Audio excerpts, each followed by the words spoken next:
Hello everybody, welcome back to HardReset.Info channel. In today's video, I'll show you how to use reverse wireless charging on your OPPO Find X9 Ultra.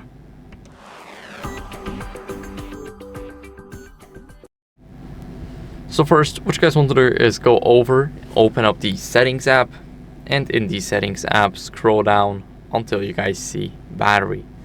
Here in the battery, we're going to scroll down to charging settings, which is at the bottom right here.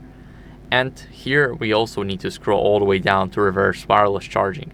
Now, once you enable it, you have 2 minutes to place a device on the back of your phone. Basically after 2 minutes, it will disable itself if this does not detect any chargeable phone or headphones. Here we can disable it when the battery is lower than, let's say, 75%.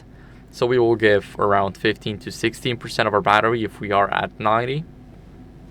And now what are we going to do is we're going to enable it and place our phone like this. So we need to place it like this just because we need to put it on the back. And what are we going to do is I do have my other phone here and we're going to see if it's charging. So let's place it.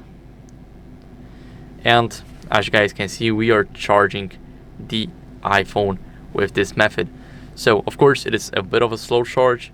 I got 54 minutes to 80% and 2 hours plus, which is around probably 3 hours to 100%, because iPhone is slowing down after 80% due to smart charging.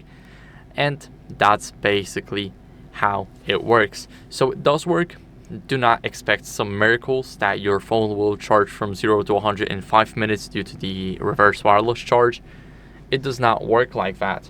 But of course, it is charging, and if you're really in need, then that's the option for you, because you can use it, your friend can lend you some battery, and that's how it works. So I hope this video was helpful. If it was, then leave a like, subscription, and a comment, and I'll see you in the next one. Bye.